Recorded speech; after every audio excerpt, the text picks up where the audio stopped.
Okay, we're continuing on with our Maisey Yates, New York Times best-selling author, bonus included from the Four Corners Ranch Cowboy Wild book. But we're reading the bonus story, which is her wayward cowboy. Can a returning cowboy win back the love of the woman he left behind? Well, we're about to continue on to find out. We were on chapter 4, if you remember correctly. Arizona looked closely at the kid standing in front of her. He was tall and mature, look about him, but he favored his father, which meant he wasn't anywhere near as old as he looked. Unless Michael was bigger liar than you realized. Yeah, that was a possibility. Because when it came right down to it, she had fancied herself in love with this man, but what the hell had she actually known about him? Nothing, not a damn bit of anything. She had believed all the stories that he told her, but she had been 18 and an idiot. So what the hell did she think she knew now? How did you hear about the ranch? Landry asked. Because, of course, Landry didn't instantly recognize the son of a ranch hand who'd been here just for a few months 13 years ago. And because, of course, Micah Stone hadn't been a formative human being in the life of her older brother. Of course not. Oh, I just saw something about it online. Biggest ranch in the state of Oregon, the kid drawled, straightening up so that he looked taller. Bullshit, Arizona said. You heard about it from your daddy, didn't you? She wasn't a nice person. The years had hardened her and twisted her. And if it hadn't been Michael leaving, it had been what happened after. The accident, then her father's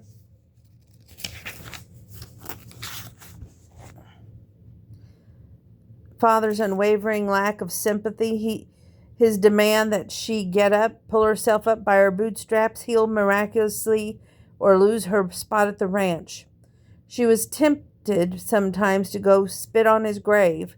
He wasn't buried in it yet, seeing as he was still alive and all. That still, spitting on his grave seemed like a decent enough idea. I'm 18, he tilted his chin up. Try again, Arizona said. 17. Boy, you are a bad liar, he shrugged. I was just looked at 8. Excuse me.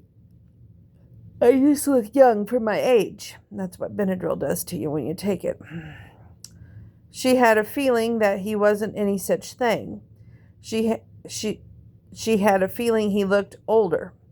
And while there was a chance Micah had come out here with a kid waiting back home in Texas, there was also a chance you're 13 if you're a day. Your dad did not have a child when he was out here. How did you know? You don't look like any older than I do. And suddenly she felt a little bit warm toward the man-child. Well, I am. Does your dad know where you are? The kid lifted his chin in defiance. I don't answer to anybody. I drove myself all the way out here in that truck. I decided to make the trip. My mom doesn't give a shit where I am. Well, that was interesting. She may not give a shit where you are, but I need to make sure that you don't have a warrant out for anything like that. No warrant, he said. I just borrowed the truck is all, but she doesn't drive it. It was my dad's. And suddenly a cold chill swept over her. Wait a minute. It was your dad's? What if he was dead? What if Micah Stone was dead?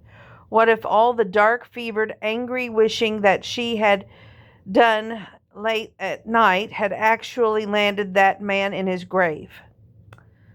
She didn't want that. She realized that right then. She desperately didn't want that.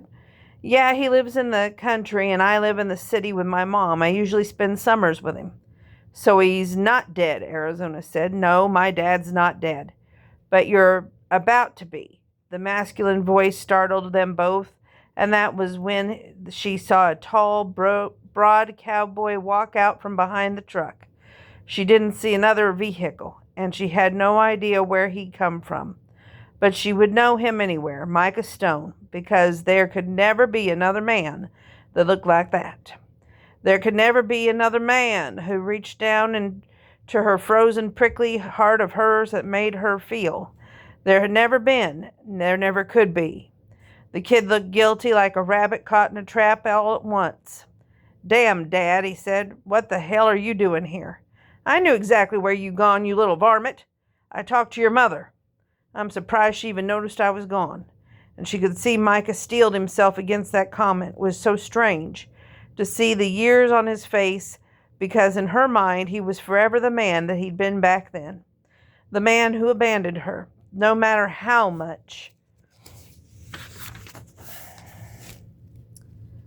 she wanted to. She could never make him into half the disfigured enemy she wanted. No, he was as beautiful now as he had been then. The nerve of him, the honest-to-God nerve. Why couldn't he be ugly? Because what had happened to her after? What had happened to her after had stopped her, had compromised everything. She would never have waited for him. She would have gone on and slept with every man that caught her fancy. Would have left this ranch, would have, if not for that accident that he caused. The one that her father had held over her head, the one that had destroyed so much of her youthful beauty. Micah had never ever seen her naked. That was the thing that really pissed her off. Maybe that was silly. Maybe that wasn't fair. But it was how she felt. Her body had been wasted on her anguish for him. Sacrificed on the altar she'd been too foolish to realize she was flinging herself onto. Driving too fast while tears streaming down her face. She'd been 18 and she wanted nothing more than to take it all back forever. But there was something that she couldn't take back. And when you were essentially a walking Tim Burton movie underneath your clothes. She gritted her teeth and looked up at him. No, not a scar, just glorious weathering from the storms of life. And damn it all, back when she'd been young and he'd been attracted to her, and now, well, he was the man that she needed. Why was that? Why was her sexuality so firmly Micah stoned? Maybe it was because the accident had frozen her in time. She often thought that it'd taken all the pain that he left inside her and turned it into an obsidian ball that just sat there, immovable. Time didn't erode or degrade it. Time didn't change it. Nothing could fix this, no matter how much she wanted it to. Maybe this was lucky. Very few people got the chance to stare down their demons, she realized.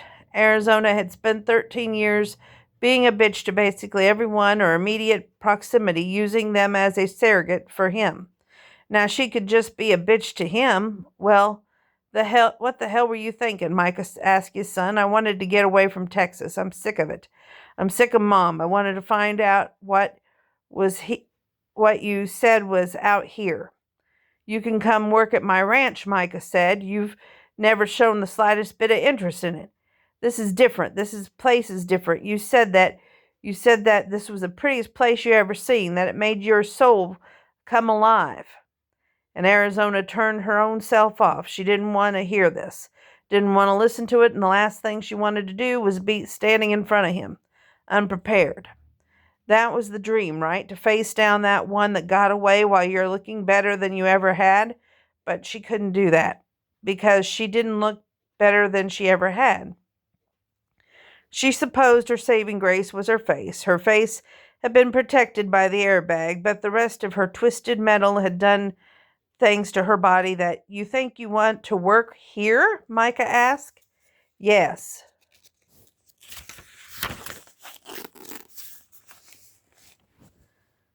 Micah turned, but he didn't address her. He addressed Laundry.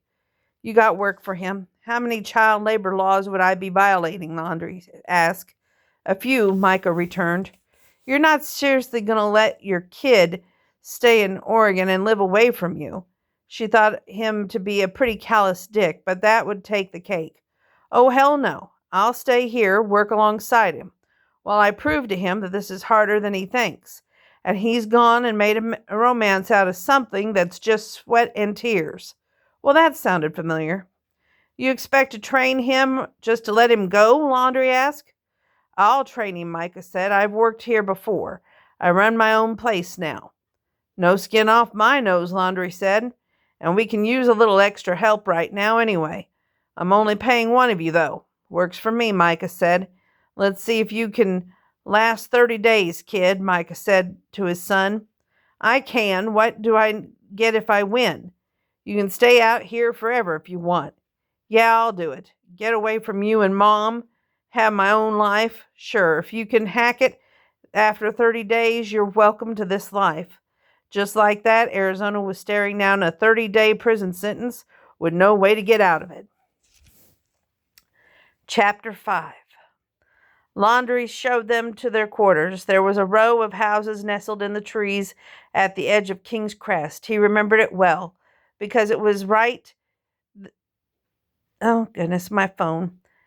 Because he was right in the same neck of the woods he stayed when he worked here the first time. It wasn't the only thing he remembered well. There was Arizona. And time had only made a more beautiful woman out of her than she'd been at 18. She'd been pretty enough to knock his socks off then, to make him feel guilty about thoughts he had toward her, made him feel bad that he'd encouraged any kind of relationship with her, even though it was mostly just friendship, but damn, she still did things to him. That was a hell of a thing. His ex-wife didn't do anything for him anymore at all. Of course, her personality sure smirred that. But he didn't have time to go thinking about Arizona right now. He had to deal with Daniel.